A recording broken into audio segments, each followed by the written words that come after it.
This here is a skirt steak because it kind of looks like pleated skirt here.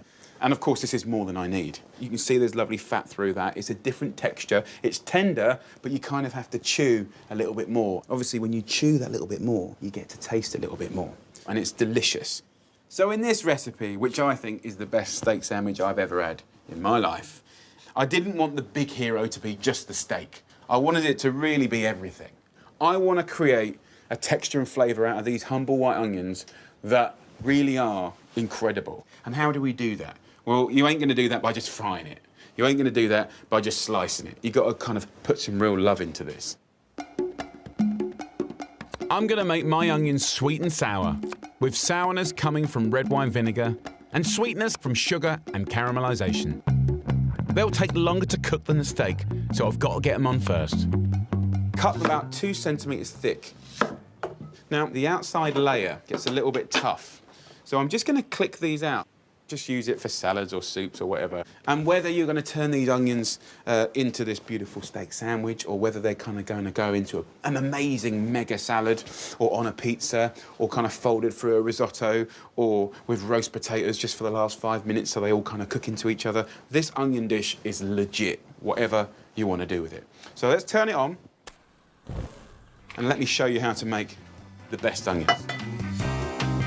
Get your pan on a medium heat and add some olive oil, a good knob of butter, and 70 grams of dark brown sugar. Then let it all melt down together. 3 or 4 nice little leaves of bay. So I'm just going to lay those in like that. And then we go in with the onions. And what I'm trying to create is buttery, soft onions that just fall apart when you bite into that steak sandwich. That's what I want. Season the onions and cook them for 5 to 10 minutes to give them a sweet caramelised bottom. Once you've done onions like this, you'll keep doing it and doing it and doing it. And I can smell caramel right now. So I'm going to turn this down. And I'm going to go in with the vinegar, red wine vinegar. About 125 millilitres of vinegar. That's going to stop the frying and caramelisation process, and what it's going to do, it'll just start poaching. Lid goes on. We'll let them simmer away on a gentle heat for about 30-35 minutes. Let's get back to the steak. A little quick marination. I'm going to use rosemary on the bottom and on the top, and then I'm going to use one of these old meat hammers, and let's pound the rosemary into the beef to give it flavour and bring out the oils in the rosemary. Bashing the beef will tenderise it as well as flavour it, and it will give you the chance to get the steak to the same thickness as the onions, which to me is the key for a perfectly balanced sandwich. Like that, a little olive oil on the plate and a little bit on the meat. Leave this out at room temperature while these onions cook. And one thing to remember is, when cooking steak, never take it from the fridge and just cook it.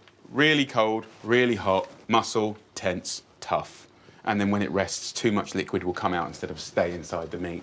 An hour and a half at room temperature, happy days.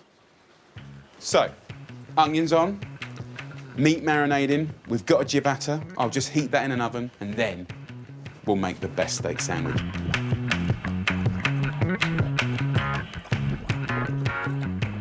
These are basically cooked now. You can see they've kind of shrunk. It's got dark and gnarly. Oh, the onions are gorgeous. Turn them over in the vinegary caramel, then leave the onions to cool while you cook your steak. We want that screaming hot. Let's season up this meat with sea salt and pepper on both sides. Then put just a cheap filtered olive oil into the pan. I'm going to put in the lovely steak, and I'm going to turn that every minute until it's cooked to my liking.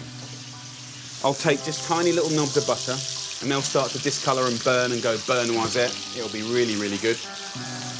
Once it's had that nice first minute, we'll have a little turn. Shake the oil and welcome it back. Beautiful. Perfect time for a little glass of IPA.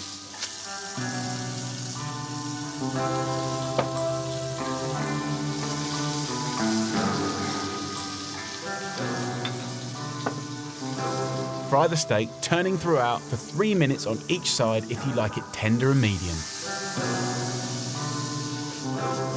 For a rarer, juicy steak, reduce the time a little. Just be careful not to overcook it, because this particular cut of beef will toughen up. I think we're in a good place now. We've amplified the absolute maximum of flavour in that, and now we're going to put it in that.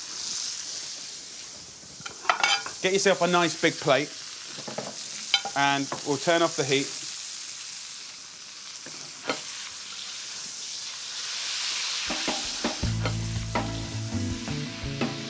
And there, all the sizzle. I'm just going to steal a little bit of that cooking fat there.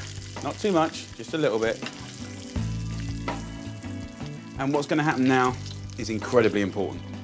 The meat is going to rest. All of those lovely juices are going to come out of here, and that is what we're going to dunk our bread in. Don't let any of that go. So we'll just let that sit for a second. Ciabatta, just warmed through in the oven, is the perfect bread for a great steak sandwich. So look, that's why I chose the ciabatta. Look how crispy it is, which is a good thing. And then here, it's just spongy and gorgeous and comforting. So time to make this incredible Scooby snack. First up, let's get the amazing beef. Turn it around in that juice, and that's to protect it. As soon as any meat comes out of the roast or off the grill, it starts to dehydrate and it starts to dry up, then it goes tough. So keep it loved with fat and juices. We go straight over to our chopping board. Now, if you notice, the skirt, you know, the grain of the meat goes this way, running this way. So I want to cut against that. That helps to tenderize it. And I'm going to cut the same thickness as the onions. Okay, so now it's about 1 centimetre because they've all shrunk a little bit. Pour the resting juices onto your board so the ciabatta can soak up all that flavour evenly. Then spread on some English mustard for a kick. Next up, they're amazing onions. Just look at that, very beautiful. Look at the way it just falls apart. So exciting. And this juice here, give a little kiss of it to each little bit of onion. And then it's time to go on with our gorgeous steak. That wonderful cut of skirt. If you look into it, it's tender. You can see it's tender, look. Just run a few across like this. This is proper, this is. So we're going to go in with some watercress. Now, this is an opportunity as well, just to put a bit of zing through the story. Just a good handful of watercress with some lemon juice and a pinch of salt, and pile it up onto your sandwich. Be generous. That lovely, gorgeous, irony hit of lemony watercress. Pop the top on and you're done. One mighty treat that's enough for 4. That, my friends, is a steak sandwich. One of my favourite things to eat is thin slices of salt beef that's hot and succulent and full of flavour. And I'm going to give you my recipe that's really reliable for doing your very own salt beef. We're talking about the beautiful brisket of beef, right? This is the tail end of the brisket of beef. Still to this day, it should be a much cheaper cut from beef. Beef is always expensive, but the brisket is really good value. We need to cure that. Why would we cure it? Because we want to extend the shelf life. We want to make it last longer. So if you go back a few hundred years, of course, we didn't have fridges and freezers. We had things like curing. So we use things like salt and sugar for, you know, controlling any bugs on here, right? But not only that, it gives an incredible flavor as well, a beautiful juiciness. So let's show you how to make a beautiful brine. Brine is a salty water, a salty flavored water. So here I've got 2 litres of water. I'm bringing it to the boil. Why are we boiling it? Because essentially we want to make kind of a savory tea, an infusion. So the first part of the infusion is lovely herbs. You can pick and choose any herb you love. It could be, you know, rosemary, it could be bay. I'm using thyme. So thyme goes into the water. Then I'm going to go in with 3 cloves. This is quite powerful, right? But really perfumed and gorgeous. So in with the cloves. I've got 1 tablespoon of mustard seeds, which will give a fantastic mustardy flavour, which is delicious. And then gorgeous red peppercorns, 1 tablespoon. And then half a tablespoon of the lovely little allspice here. So we're going to go in with that, and that's going to create the flavour. Secondly, the cure, the salting, right? So we've got 200 grams of salt going in here. So 200 grams of salt to 2 litres of water will give you the right salinity that will not only flavour that beef in the most beautiful way, but give you that kind of protection in the curing that you need. Now, not only that, we're going to use kind of two-tone curing, right? We're going to use sugar, 100 grams. So half the sugar to the salt. And then there's an optional curveball, and that is butcher's cure, right? 30 grams of butcher's cure. Now, why is this different? Yes, it is a salt, but it also has some other kind of nitrates in there that give you that pink colour. So that's an optional ingredient that goes in. Bring that to the boil, then switch it off, let it cool down, because we don't want to be putting hot things on raw things. And here's one I did earlier, right? So here's a cure that I've done. We want to use a nice little glass or plastic container to put our beautiful beef, because what will happen is the brine will react with the metal in the pan, and we don't want that. So put that into your container and then cover it with that amazing brine. Look at the colour. Now, if you're going to double or quadruple this recipe, you don't actually have to double or quadruple the brine, right? The only rule with the brine, apart from those quantities, is make sure whatever meat you have is covered beautifully in this. So absolutely, if you had twice as much meat, you know, you'd still be able to cover it nice and easy. Now, to do its work, we need to help it a little bit. If you get like a skewer, a little knife, maybe a little carving fork, and just stab the meat all the way through, what's going to happen is that will allow that brine to penetrate all through the meat.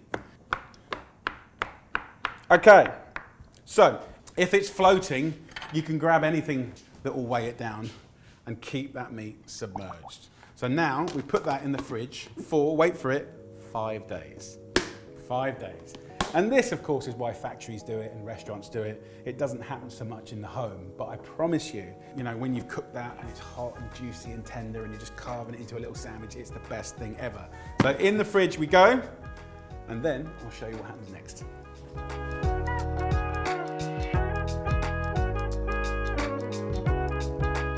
So look at this. It's had 5 days. This is one I've done, you know, earlier, obviously, but the texture and the colour has changed. And now we're going to cook it. So look, what I want to do now is drain this salt beef from all of this liquid. Pour all that away. And then I want to fill this up with fresh water. So cover it with fresh water. Have a little look at that. And that will let the excess salt kind of leach out. And that's very typical for anything that's been salted or brined. Over here, I've got half a pan of water coming to the boil. And we're now going to poach this beautiful salt beef, okay? So in this water, we're going to use some typical sort of fragrant ingredients. Celery, carrots, a couple of carrots, a couple of celery sticks, like that. Just chop them up like that. We've got some onions, just quarter those. A little bit of bay leaf, some peppercorns. So look, just put the veggies in there. You know, a little teaspoon of black peppercorns, and that is going to be really tasty. In we go into the water. So get that beef in there, submerge it in the water.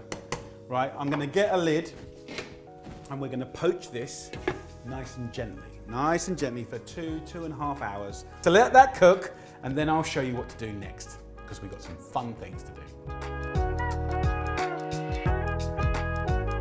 So the salt beef is cooked. It's had 2.5 hours, and I've literally just turned the heat off, and it's going to stay nice and warm, okay? So now we're going to fill it. It could be a sandwich. It could be a beautiful homemade bagel. But I want to show you just how you can embellish a very simple mustard.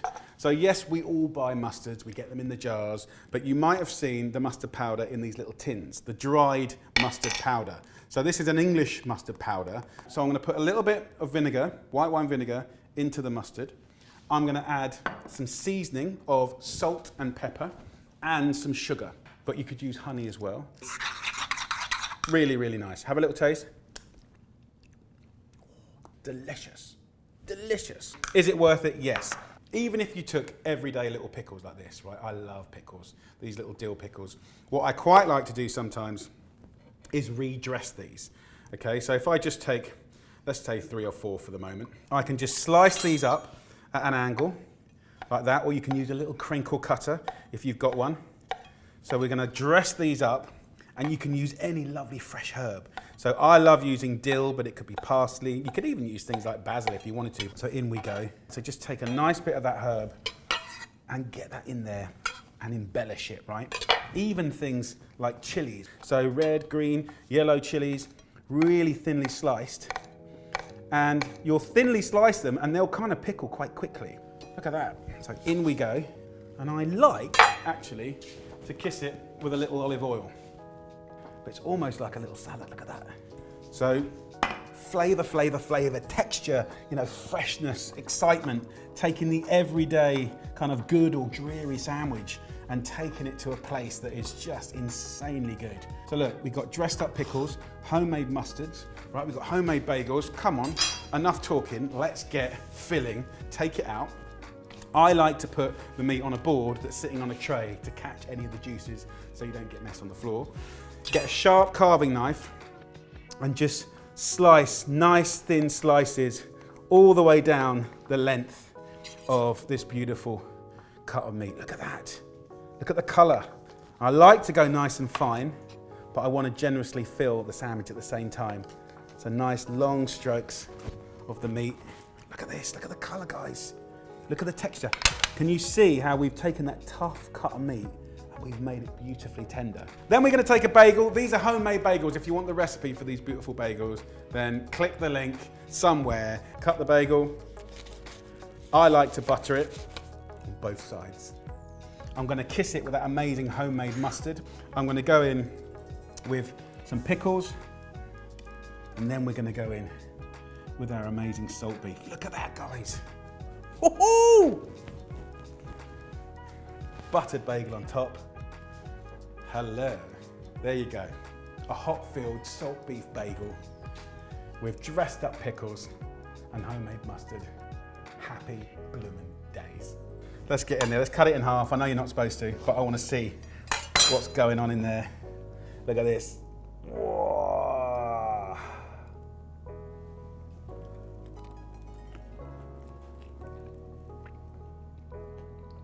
Woo! Look at that. Homemade salt beef. You've got to give this a try. A bacon sandwich for me is Sunday. I've fed the kids breakfast and I just escape from them because there's normally carnage going off, and I just get a cup of tea or something, my bacon sandwich and the paper, and I just enjoy it. It's my little thing. No, it's Saturday for me. It's Saturday afternoon, just when I'm supposed to have had lunch. You know, when everyone else is gone, I go back in the kitchen. See, I didn't even know that. Sandwich. Yeah, fantastic. So you've taken bacon sandwich from Breakfastville and you've put it into... Well, don't get me wrong. It's still like an Italian aperitivo. It's still valid for breakfast, but I do like it in the afternoon. Just a sneaky small one is great. Pete is a man who likes things precise, including his bacon sarnie. His version is a carefully calculated 16-bite special, fried in the fat that comes out of the streaky bacon inside it. Whereas mine is a bit more simple. We both start with white bread. Well, mine's got to be square, I'm afraid, for a bacon sandwich. I mean, we disagree slightly on this. And mine's got to be a bloomer, round. You know, so this is where the differences start. And of course, it's got to be streaky for me as well. And for me, it's back bacon, always. Why do you like streaky bacon? It's just more uniformly crisp. The fat is such an important bit of a bacon sandwich. If you treat it right, it becomes this amazing, beautiful, crisp sheet. Whereas that, for me, that never quite does it. It never quite cooks properly. For me, some grilled back bacon between 2 slices of nice white bloomer is all you need for a moment of bliss. But I've got nothing but admiration for Pete, who's just taken things that little bit further in his quest for bacon sandwich perfection. Should we start to make it now? Let's do it. First of all, I always put the bacon into a cold pan. No oil at all? No oil at all, because what I want to do is actually melt some of the fat out of the streaky, and so it cooks in its own fat. And then, of course, we got another use for that fat later on, which I'll show you. I turn it on really, really low so it melts before it colours. That's the most important thing. Beautiful. So what I'm doing, and this is my kind of philosophy, is just a little bit of oil in a pan just to stop it sticking and just rub a little bit onto the pork because, you know, the eye meat's not as fatty as the streaky. And what I want to do is not put it in a pan or pan cook it. I believe the best way to cook bacon is under the grill. So it's kind of getting blasted from one side. And as it kind of blasts it does funny things and it curls up. And the eye meat kind of creates this little cup that has this like natural little pork sort of gravy inside it, like juices. So I want to whack this under a grill at full whack. The fact that bacon curls when it cooks is key to the success of my sarnie. But for Pete, the curl up is a no-no. The problem with that is, right, all the bits that have curled up and bubbled, they're not going to get crisp on the bottom. So I get something to weigh it down with. You know, just a little pan like that. And I just leave it on top there and it presses it down. When it's held in place, it sets. This sandwich is actually something my dad showed me a long, long time ago. I think I was about 8, 9 years old. My mum was away for the weekend and he was cooking for us. And he showed me how to fry the bacon, how to get the fat out. And then he made the bacon sandwich and then put it back in the pan, which is something I'd never seen before. And it was just amazing. And he put it on a plate, put it down in front of me, and he said, "Don't tell your mother I showed you that."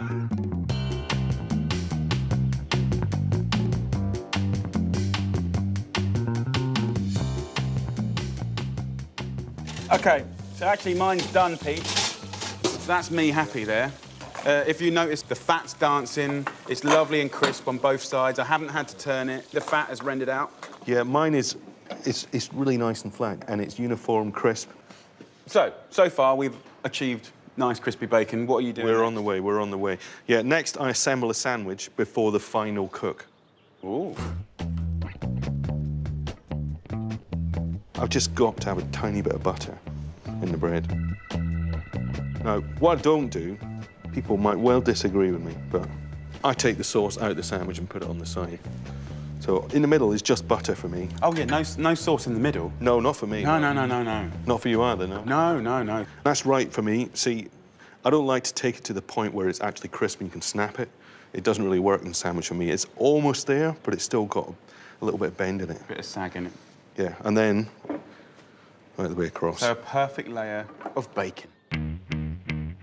Then all that lovely bacon fat that's left in the pan there, it's got such flavour in it, and I just pop it back in the pan. Oh man, all that lovely stickiness is just going to pick up in the bottom of the sandwich. Just to make sure the bottom is perfectly evenly coloured, I sometimes put the weight on it. I'm feeling that love right there. Pete's sandwich needs to fry on a low to medium heat for a good couple of minutes on each side to get golden. Oh, actually, that's not bad. Yeah. I think that's actually almost ready. Yeah, for I think so.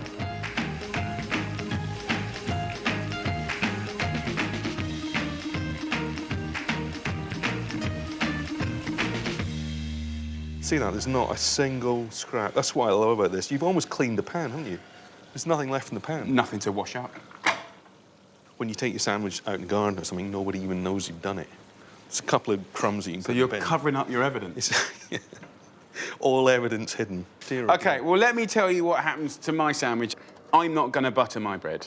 What I'm going to do is take the bacon to one side, like this. I'm just going to get my eating side there, and then I'm just going to try and clean off any of those bits here and push the middle bit down so there's that lovely fry in there as well. And let's get every last bit.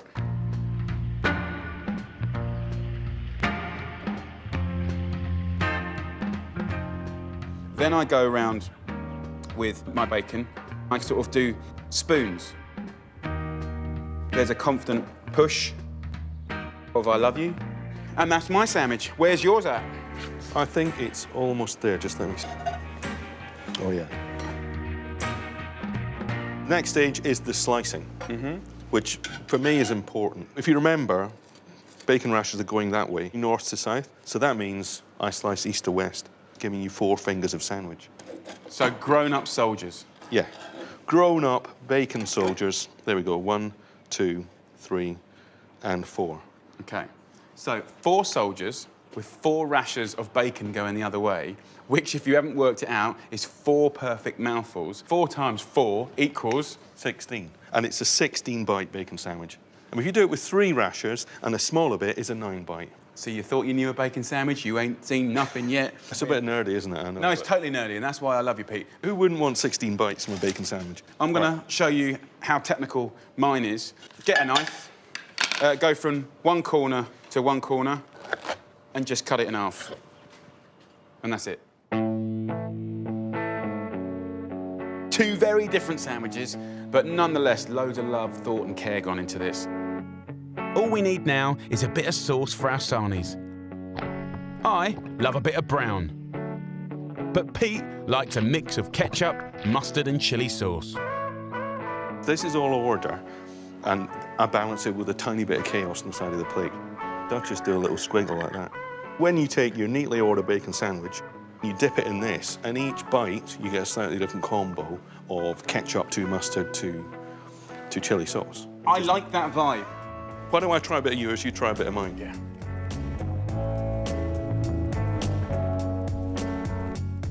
May I?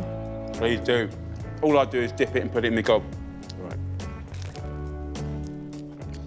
Whoa, that's nice. What I like about this is that all the flavour's still there. I mean, I've got some fat flavour on the outside of this, but all your fat is in the centre and it's delicious. I like the difference of texture, the crispy, the soft, and then the crispy again. So it's like triple pleasure. Oh! This really is a fantastic sandwich. And the one thing we didn't mention, Pete, was bacon ain't bacon unless it's smoked, is it? Not for me. Not for me. Gotta be smoked bacon. So we're starting off with the usual suspects here. We're not using flashy sourdough bread. We're using a nice, humble white bloomer. Then we got a good cheddar, red Leicester, fantastic. I've got some butter. And then that's pretty much the basis of the great cheese toastie. So bread, about a centimetre thick.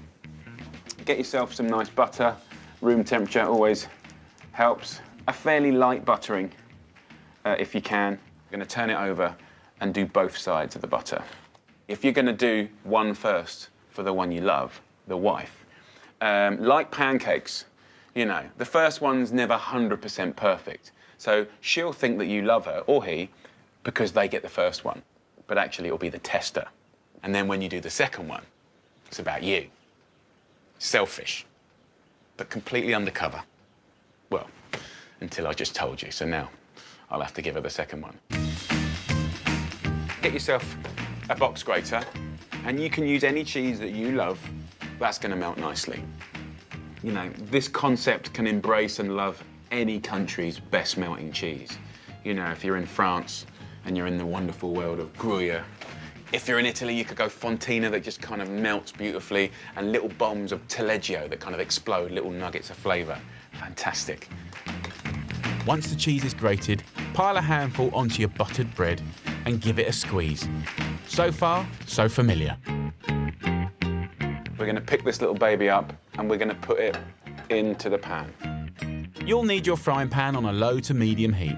So what we want to do is spend about 3 minutes on each side getting it beautiful and golden. If it's too hot and you do it in a minute, it'll just be cold in the middle. We don't want that. So it's that perfect temperature to get the middle oozy.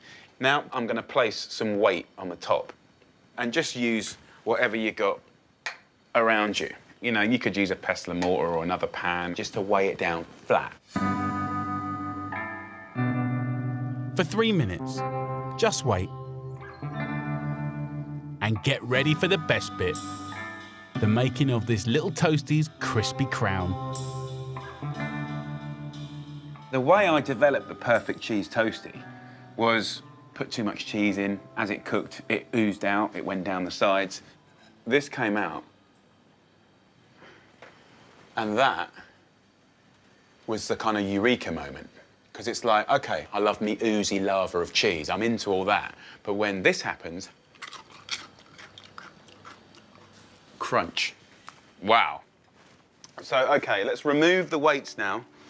And we have here a perfectly legitimate toasted cheese sandwich, right? Lovely. And many would be happy with that, okay? I ain't, right? Because we're going to a new place.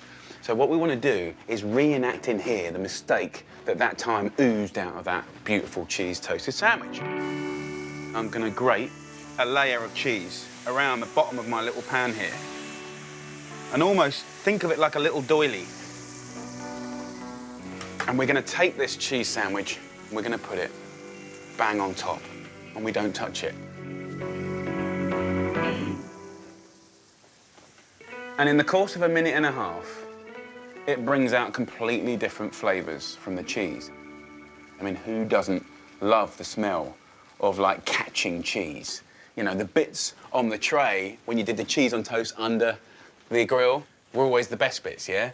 So you can see the fat splitting from the cheese, and that's another opportunity. Fat is coming out. Fat means we can add flavor. You know, we could do many things, but one little thing I love is just a tiny little pinch of KM. Tiny. You know, this stuff's hot, and just the littlest little grating. You probably won't even see it, but you will taste it. Not as in hot, but as in like kick. Can you see how it's just peeling away like that? That's a good sign. Be quite rough with it. Don't be scared of it. And then you get underneath it, and you just hold it.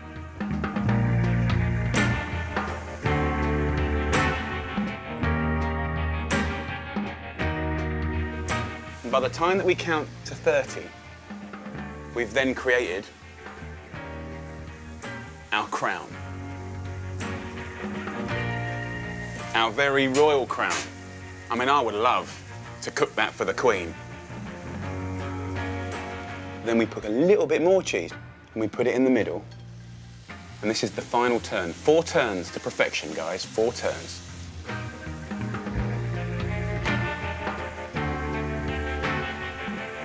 So we're talking texturally about a cheese sandwich we ain't had before.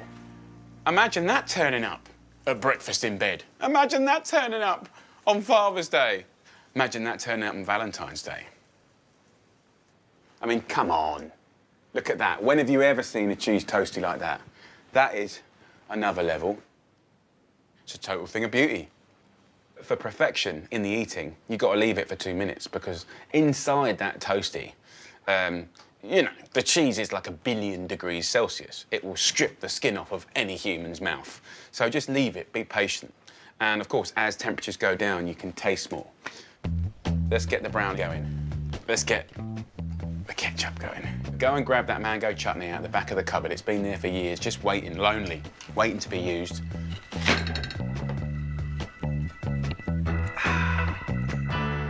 Crispy, gooey, fluffy, golden perfection.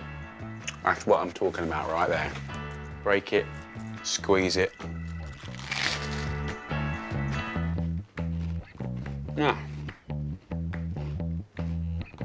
It's white bread, cheese, and butter. But let's be honest. This is what makes the world go round, and that is comfort food.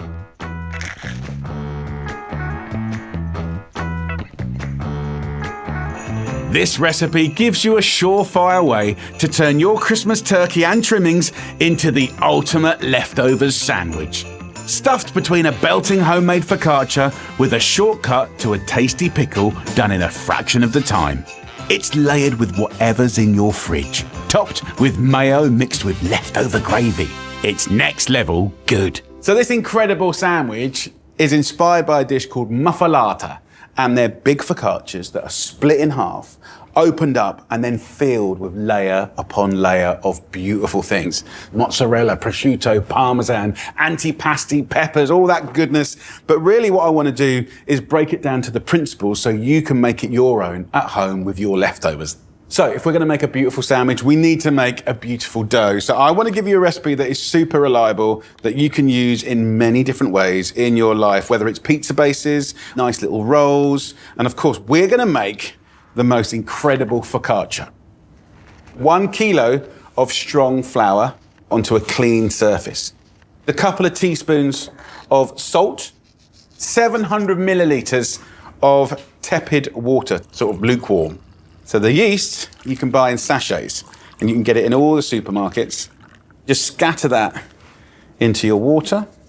The heat of the water will activate the yeast, and the yeast will be very happy if you add a little sugar, or in this case, honey. So a little teaspoon goes in, and then we can just mix it up like this. Just use your fork to bring the flour from the outside to the inside, bit by bit. As this batter gets thicker and thicker, it then becomes a dough.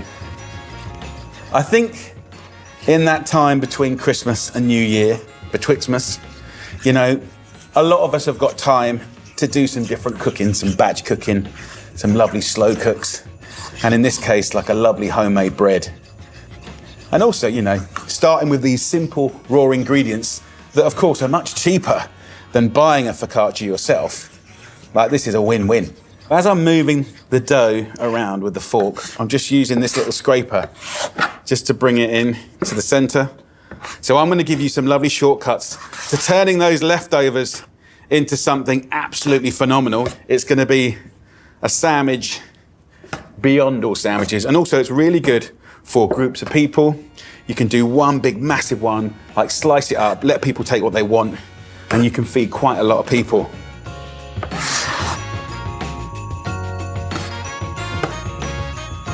So you can see 10 minutes of kneading, and what we've got now is a really lovely elastic dough. So what I do now is give it its first prove. Proving is simply letting the yeast activate and double the dough in size.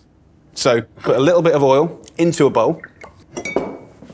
Give it a little rub around the edges. Just put that in there like that. And then I'll just get a little tea towel and wet it. Just put this over the bowl and give that 1 hour, and then I'll show you what to do next.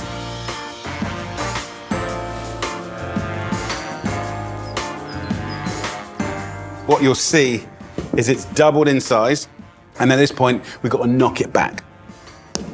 Knock out the air, and then what you do is prove it again. So put some oil in a nice big tray. This is about 40 by 30 centimeters wide, and then take this dough and just plop it in there like that.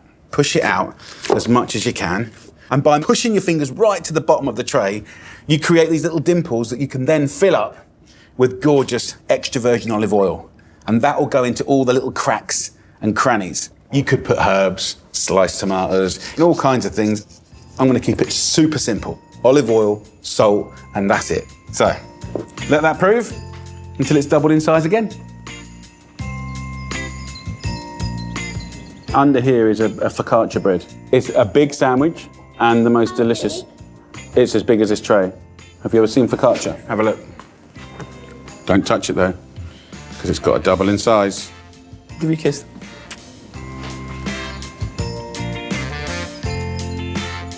This dough has had another hour, and that's going to go in an oven. This oven is at 200 degrees Celsius, and we'll give that 25 to 30 minutes until golden and crisp and gorgeous. So, next up, the leftovers. We're going to use some British cheeses, red Leicester, cheddar. We're going to use our turkey, stuffing, smoked ham. This is a sandwich that you have to share. And then we're going to make a quick pickle, which is a fantastic thing to learn if you ever want to bring a little bit of life into a dish. Turning everyday veggies like cauliflower, radishes, carrots, cucumber into something really exciting. We're going to use white wine vinegar. You could use red wine vinegar. 5 or 6 tablespoons, some salt, and a little bit of olive oil. So it's about 1 part olive oil to about 6 parts vinegar. Think of it like that. Just a little bit of whole grain mustard. Look at that.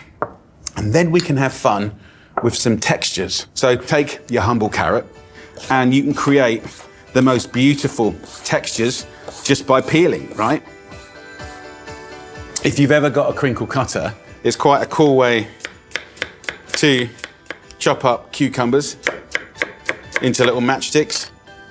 Even leftover cauliflowers here, just cut them into tiny, tiny florets. If you make this pickle up, you can use it straight away. You can keep it in the fridge, And it's a great way of maybe extending some of the life of your veggies. So with the radishes, just slice them up any old way. We can spice it up with a little chili. Just give it a nice little kick up the backside. I've got tarragon here. It could be mint, it could be parsley, it could be basil. Just tear the dill in like that. Then I'm using some jarred peppers here. They're just char grilled, super convenient, amazing sweet flavour that's a little bit sort of smoky. Beautiful. And then here I've got some olives. So get the crunchy veggies all mixed up with that vinegar. And what's nice about this recipe is it's a principle that you can use for whatever's in your fridge. Pickle done. What I tend to do if I've got any leftover turkey is just take it off the bone and then I can slice it up. So slice your meats as thin as you can. What I love about this is all the smells around me are the classic smells of Boxing Day. You know, leftover turkey, stuffing, the pickles. There's some nice red Leicester and cheddar. Often you'd see different kinds of mayonnaises or aiolis as a layer on a muffalata. And I'm gonna make some leftover gravy mayonnaise. And I can only promise you, this is a thing of beauty. Gravy mayonnaise. It's so right but wrong. It's so good. Let's get the focaccia out of the oven. It looks good. It's had half an hour. Oh, and look at that. Nice and golden. Now, as soon as it comes out of the oven, you feed it again with olive oil. Let it soak into the bread. Give that 15 minutes, then we'll split it and make this incredible sandwich.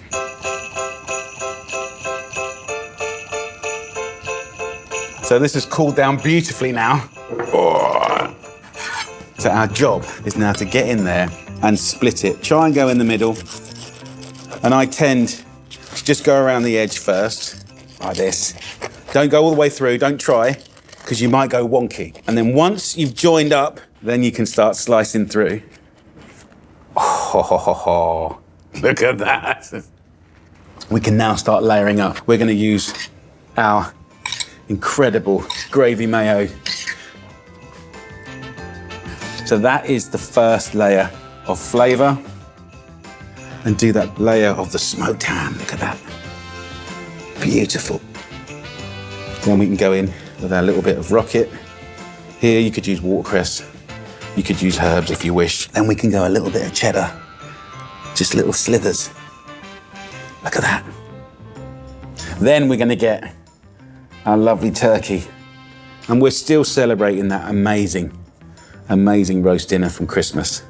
But any leftovers this could embrace. Then we're gonna go for this amazing pickle. What I might do is just pick out some of this pepper first. It still feels like it's as crazy as Christmas should be, with tinsel and baubles. It's just a really nice sort of party sandwich. Last layer of the red Leicester. And then last but not least, let's get the stuffing on top. I want to use all of those lovely leftovers. There, we have got an epic sandwich. If I just kind of slice into it, right down to the bottom, that is a sandwich not to be messed around with. Let's have a little go on our Christmas leftover focaccia muffalata.